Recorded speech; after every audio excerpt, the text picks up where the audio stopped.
Oke teman-teman, kita lanjut ke soal 37. Nah, kita lihat soal 37. Ini pertanyaannya apa dulu? Kita lihat kalimat yang tidak efektif. Kita garis bawahi ya di sini ya, kalimat tidak efektif. Nah, kalimat tidak efektif itu ternyata ada beberapa cirinya. Cirinya apa? Banyak ya.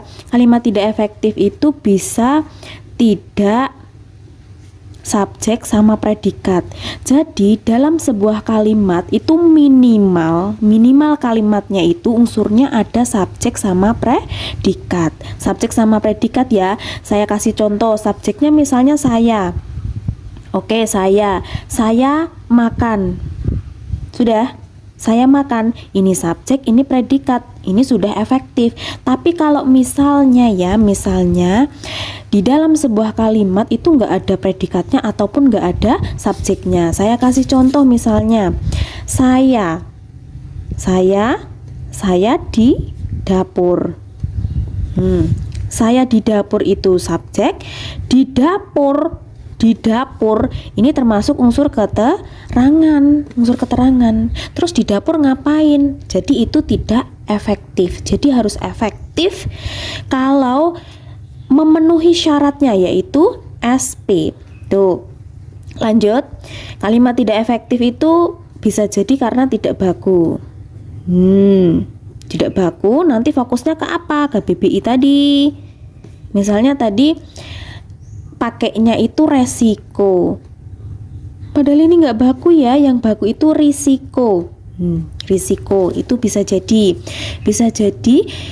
kalimat tersebut tidak efektif karena tidak baku. Kemudian tidak sesuai EYD. EYD itu apa? EYD itu banyak ya. EYD itu bisa huruf kapital, miring, tanda baca. Ini banyak. Tanda baca itu bisa jadi kalimat tidak efektif itu karena penggunaan huruf kapital yang tidak sesuai, huruf miring yang tidak sesuai, tanda baca ataupun koma-koma seperti itu ya yang tidak sesuai. Itu bisa jadi. Kemudian ambigu. Maknanya itu ambigu, menimbulkan makna ganda. Itu ya. Menimbulkan makna ganda. Bisa jadi. Misalnya ya saya kasih contoh ya. Ayo makan nenek. Itu. Misalnya ini mengajak nenek makan. Ayo makan nenek. Tapi ketika nggak ada komanya gitu ya, akan menimbulkan makna yang ambigu. Ayo makan nenek. Loh, neneknya mau dimakan, begitu gitu ya. Itu jadi ambigu. Kemudian bisa jadi karena berlebihan atau berbelit-belit. Contohnya gimana? Contohnya saya kasih contoh para ya. Ini sering sekali para siswa. Nah loh, gimana ini maksudnya? Para itu sudah jamak, siswa-siswa sudah jamak juga. Jadi pilih salah satu aja, para siswa atau siswa-siswa itu. Dan lain sebagainya.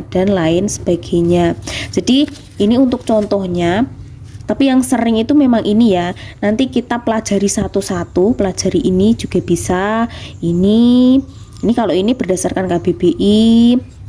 Kemudian tidak sesuai EYD, ini kalian tinggal lihat di web situs EYD Kemendikbud. Ya, EYD Kemendikbud ya. Lanjut. Kita analisis ya, kalimat yang nggak efektif itu yang mana ini?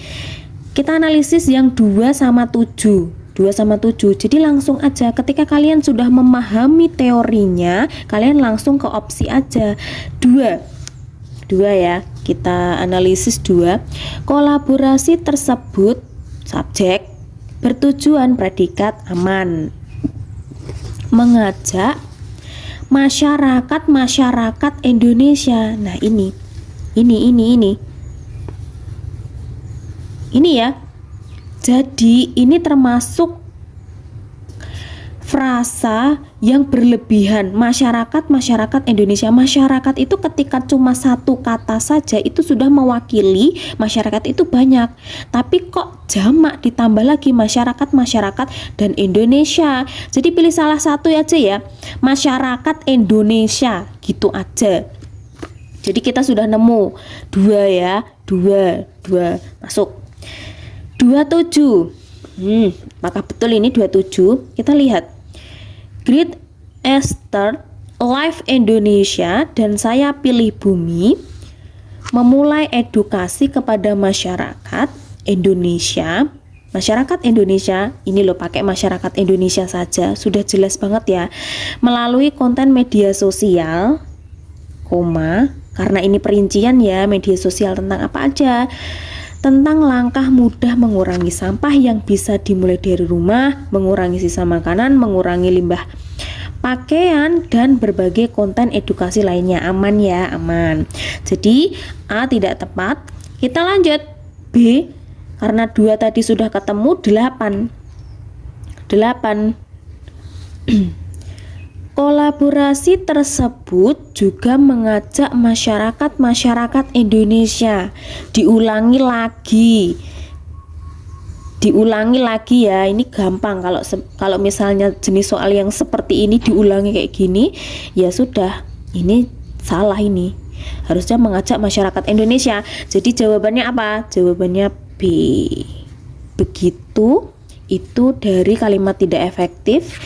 Nanti saya kasih pembahasan lagi terkait kalimat tidak efektif, tentang kalimat yang tidak memenuhi standar unsur kalimat, yaitu subjek sama predikat. Kemudian bisa juga tidak baku, tidak sesuai, EYD, ambigu, berlebihan, dan sebagainya. Itu saja. Jangan lupa like, share, and comment di channel YouTube aku, biar nanti aku bisa setiap hari, bahkan setiap mungkin live juga ya, itu membuat konten. Terima kasih. See you.